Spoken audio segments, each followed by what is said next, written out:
Hi everyone, welcome back to WHU TV. My name is John, your host as always. I hope you're all doing well. This video is sponsored by the channel sponsor 3retro.com.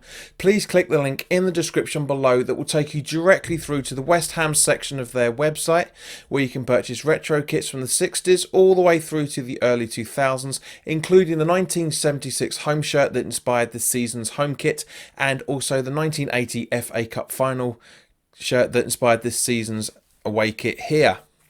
There's also Admiral and Umbro West Ham inspired track jackets, polo shirts, t-shirts and sweatshirts, so go check those out. Any purchases made through the link in the description below for the next 16 purchases will be going, the commission that the channel would normally get will be going directly to Isla's Fight. So come on guys, dig deep. I know you like your retro gear, so let's sort something out for it, shall we?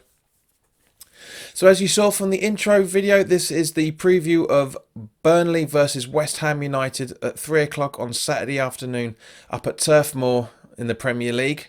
So as always, let's start off about the opposition. But normally we would do that, but I just want to do a quick little shout out to the guys that have been watching the reaction video to Newcastle. The last few videos, it seems that you guys have only really been watching videos long enough to drop your comments instead of actually watching the entire content. It's a bit disappointing. I want you to know everything that I'm saying. It was a 12-minute video and you guys watched just over 2 minutes. That's quite disheartening, to be honest with you. A lot of time and effort goes into these videos, so the least you can do is show a bit of respect and actually watch everything that I'm talking about, because there's a lot of questions I asked in that video. Nobody answered them. There's there's questions in this video as well, so guys, please watch the entire content, because there's at least 5 or 6 questions I want you guys to answer. Right, so Burnley are 1 point behind us, with losing 3 games in a row on 12 points. They're 14th in the table. They've won 3, drawn 3 and lost 5 before we turn up. Now, as everybody would have seen from the Newcastle reaction video, I wasn't exactly best pleased, and I'll go on to that in a little while as well. We've played Burnley quite frequently since the 1923-24 football season. We've played them 88 times. We've won 37, drawn 18 and lost 33 times. Our last 6 Premier League encounters with them, we've won 3, drawn 1 and lost 2. So guys, we know how difficult Turf Moor can be. You know, it's a very, very hard hunting ground for anybody, much less us in the poor run of form that we've had over the last 5 to 6 games, including the cup loss to Oxford.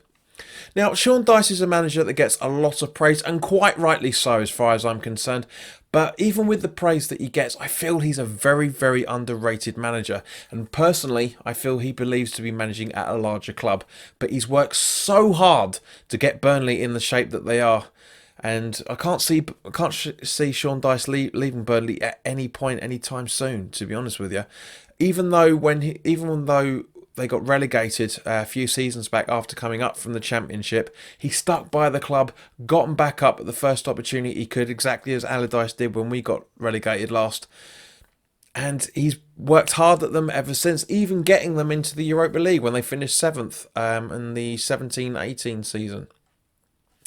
But to be honest with you guys, I think because Burnley have got themselves into the Europa League by finishing 7th, I honestly think that's basically what our fan base are using as a barometer for our season. Let me know your thoughts. I mean, do you agree with that? Let me know your thoughts in the comments below. Now, Burnley's 2 top goal scorers, Ashley Barnes, who signed a 1-year extension earlier this week, and also the injured Chris Wood. They both have 4 goals and 4 goals and no assists. Ashley Barnes has a 37% conversion rate, whereas Wood has 56%. Jay Rodriguez has 3 goals and no assists. Jeff Hendrick has 2 goals and no assists. Dwight McNeil has 1 goal and 3 assists. And the injured Johan Gudmundsson has 1 goal and no assist. Now, according to PremierInjuries.com, Danny Drinkwater is 50% chance of making the squad this weekend due to an ankle injury. Chris Wood is also 50% from a thigh injury, but both seem to be waiting late fitness tests, from what I understand. And also by recently what Sean Dyche said in the press conference earlier today. But Goodmanson, unfortunately, is still ruled out with his thigh injury and may be out for a few more weeks yet. We'll have to wait and see. Over the last 4 weeks, nearly 2/3, so basically 66% of you guys out there watching it are not subscribed. So guys, if you like the content and then by all means, please do hit the subscribe button and hit the and hit the notification bell, so you get to know when new content is available. The more likes these videos get, the more it advertises the channel and therefore screws the algorithm on YouTube, because the algorithm on YouTube isn't very kind to small channels such as this. So, and also because of that, you'll grow the audience. It's nice to see that there's been a few more subscribers this week. Thank you very much to everybody that's done that.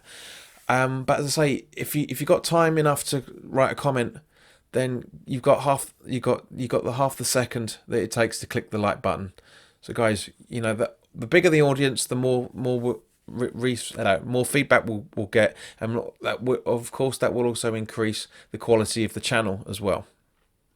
Now, turning to West Ham, as I intimated earlier, there are some serious questions being raised over Pellegrini over the last few weeks, over the fan base, and including me in that. I include myself in that. I've been very critical of Pellegrini, both on here and on West Ham Fan TV, the last few home games.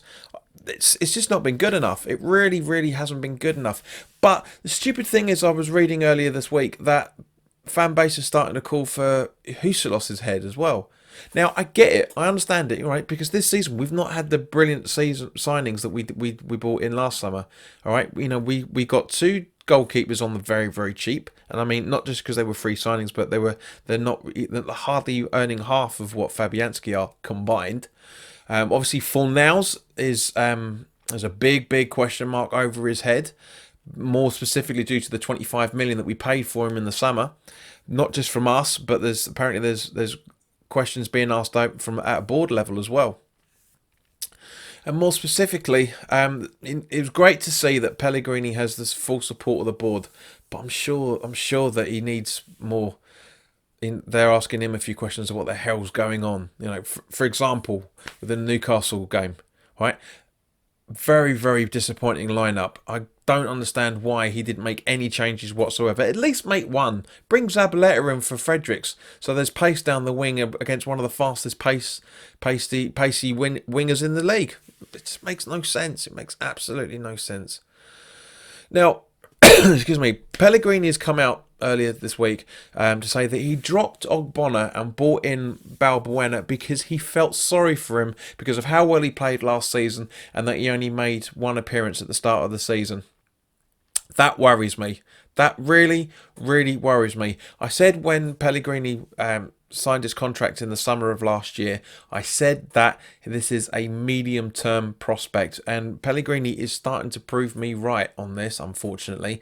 His tactics are getting questionable, his lineups are getting questionable, and his substitutions, which technically are part of tactics, are getting very questionable.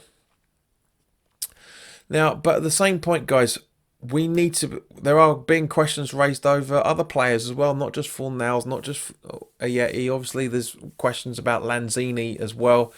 Anderson is coming under fire again from both me and a few other fans as well. Are we seeing the professional fight and passion that these guys should be displaying to us with the price tag that they've got and their attitude on match day? Personally, I don't think so, but let me know your thoughts on this. Some positivity on it. It was good to see that Pellegrini was back in Diangana to stay with West Brom until the end of the season, and I'm so glad he said that because it shuts everybody up now. that there's, because everyone was saying, oh, we need to bring him back from January. I said in previous videos, I don't agree. I don't think we should be bringing him back whatsoever. We leave him down there. It'd be good for his physique. It'd be good for his mental ability. It'd be good for his mental health as well, for that matter. And it'd be good to get for him to have some more confidence in himself and get out there and score goals as he's been doing. Now, talking to Lanzini, there's also rumours that Juventus are preparing a bid for him. That's interesting. Would you sell him? Guys, let me know. If you would sell him, what price would you put on him? Personally, anything between, like everyone else is saying, unfortunately, but I agree, anything between 40 and 50 million, definitely. We know there's a player in there. We've seen that many, many times, but we're not seeing him frequent enough, and because of that, he's not in the category of our best players anymore, as far as I'm concerned. Now, turning to injuries, Wilshere is a 25% chance due to he hasn't made a complete recovery. He's not 100% fit yet. He is going to be assessed tomorrow or today, depending on when you're watching this, Friday. Just before the Pellegrini makes his mind up about the team sheet.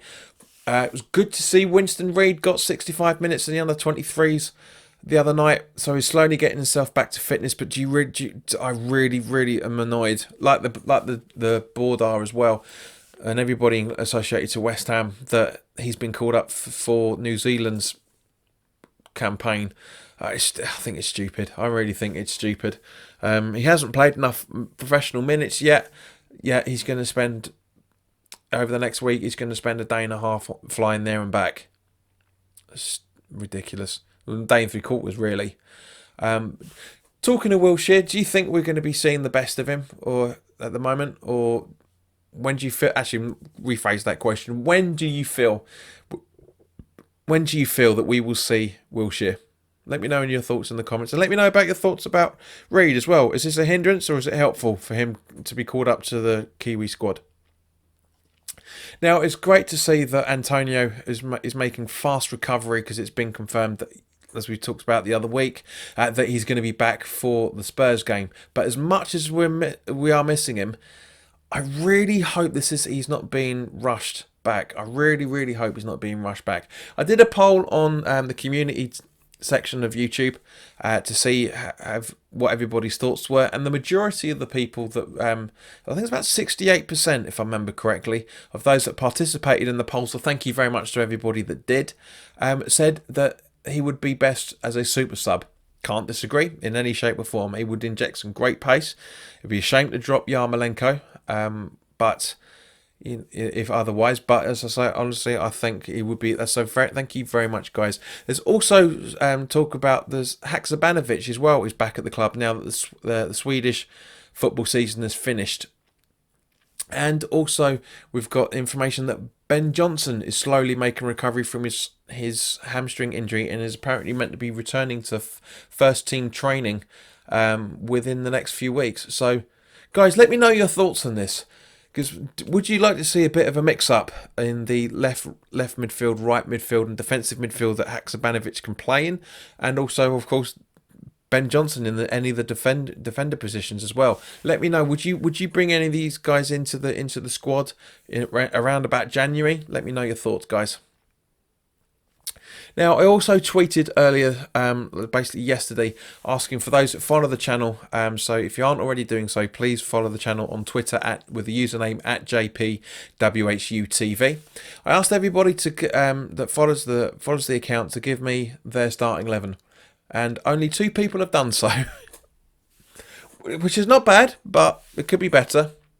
Liam Bright from California and whoever is in charge of the German Hammers responded. So thank you, guys. Thank you very much for you two for your thoughts. Some contrary starting 11, shall we say, where you guys didn't exactly agree on its things, but at the same point, good ideas. Really, Liam, I like your idea about the 3-2-3-2 formation you went with. I think it was it 3-2-3-2? 2-3-3-2. Yeah, good idea. Very good idea. Now, I've spent a lot of time over the last couple of days trying to figure out what I think the starting 11 should be. So let's go straight into it.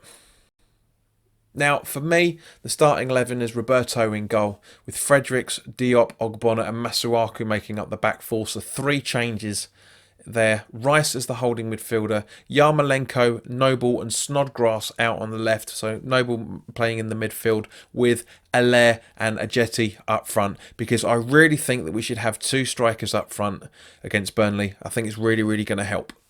But of course, I'm hoping that Pellegrini's seen the error of his ways, and by the looks of the pre-match conference that he did with the press earlier today, I think he's starting to learn that he's made a few mistakes over the last couple of weeks.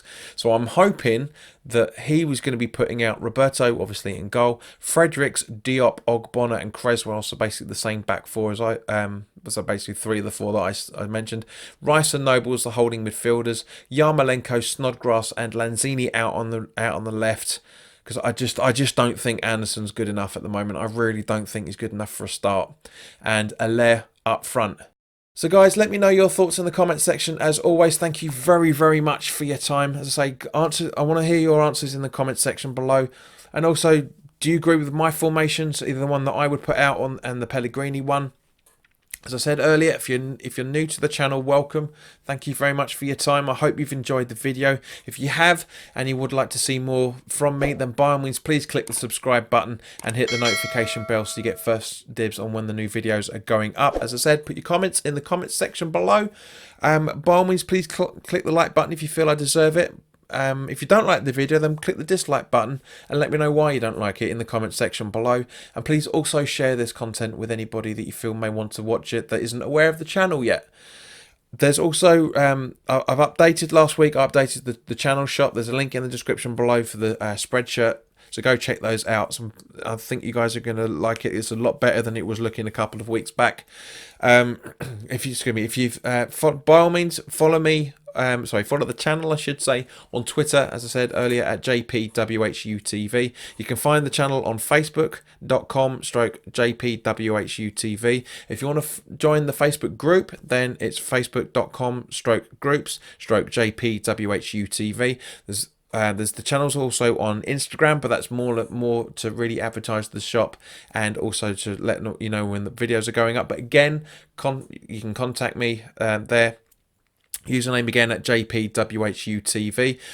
On Periscope, it's JPWHUTV_O for official.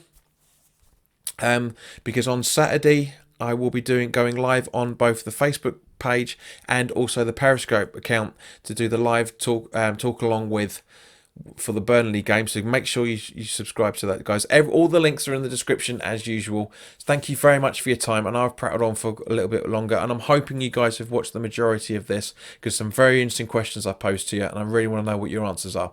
So in the meantime, guys, enjoy the rest of your week, what's left of it, and I will see you at 5 to 3 on Facebook and Periscope when we talk about Burnley. All the best.